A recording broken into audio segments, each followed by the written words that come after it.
Richard N. Nativo, Engineer Andrew C. Gracio, our guest speaker, our school principal, Mrs. Jocelyn M. Reyes, and to our teachers, friends, guests, parents, and most of all, to my fellow graduates. A pleasant evening to all of you. On behalf of Kapunitan Elementary School graduating class of 2025, it is my utmost pleasure to thank all of you to this joyous occasion. As we gather here today to celebrate our graduation, we may feel a blend of emotions. A feeling of happiness as we are here today to witness the fruit of our hard work, and a feeling of excitement as we step into another chapter of our lives. We may feel sadness too as we bid farewell to the people who became part of our journey. Today, let's embrace the unknown with open hearts and minds. Let's cherish the memories, experiences, and friendships that have shaped us into who we are today. Sa aking kapwa mag-aaral, bilang isang individual, ako ay naniniwala na tayo ang henerasyon ng pagbabago.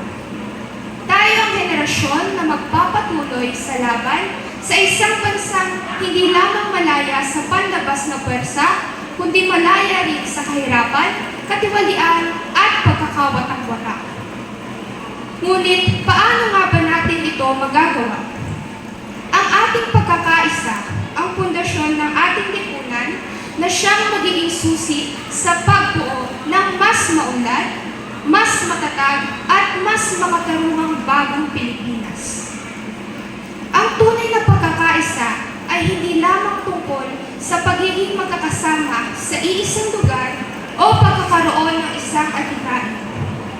Ito ay ang pagtutulungan, anuman ang ating estado sa buhay, ang paggalang sa isa't isa, anuman ang ating paniniwala, at ang sama-samang pagkilos tungo sa mas mabuting kinabukasan. Ngunit, hindi natin ito magagawa kung patuloy tayong magpapadala sa takot, galit, at pagkakanya-kanya. Kailangan nating magbuklod, mga kabataan, manggagawa, guro, profesional, at lahat ng sektor ng lipunan upang sama-samang buuin ang isang bagong Pilipinas na ating ipagmamalaki. Sa aking kapwa mag-aaral at sa lahat ng nandito ngayon, huwag nating hayaan ang ating pagkakaiba ay maging hadlang sa ating pagsulong. Bagkus, gawin natin itong sandigan ng ating pagkakaisa. Dahil sa bawat isa sa atin ay may kakayahang mag-ambag, may tungkulin sa bayan, at may pagkakataong maging bahagi ng pagbabago. Tayo ang henerasyon ng pagkakaisa, hindi lamang sa salita, kundi sa gawa. Tayo ang magiging kaagapay ng bagong Pilipinas, at sa ating pagkakaisa, walang imposible. Our graduation is not merely an end, but a commencement, a stepping stone towards the future, brimming with infinite possibilities. It is a testament to our resilience and dedication. We have overcome countless of challenges, and today we stand proud as the authors of our own story. But before this day ends, I would like to offer this moment to our dear teachers who have selflessly dedicated themselves into shaping young minds. We applaud. Thank you for your knowledge and all of the lessons you've shared throughout our journey. To our classmates and friends, thank you for the laughter and bond that will transcend time and distance. Each one of you has left an impact in my life. To the parents who have stood by our side since the beginning, we salute you. Thank you for working hard to give us good education and believing that we can make it no matter how hard it is.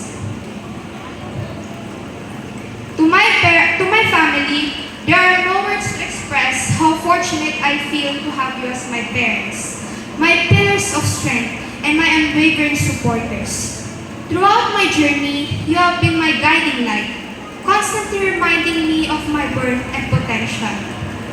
Your sacrifices have not gone unnoticed, and I am eternally grateful for what you have done and continuously doing for me.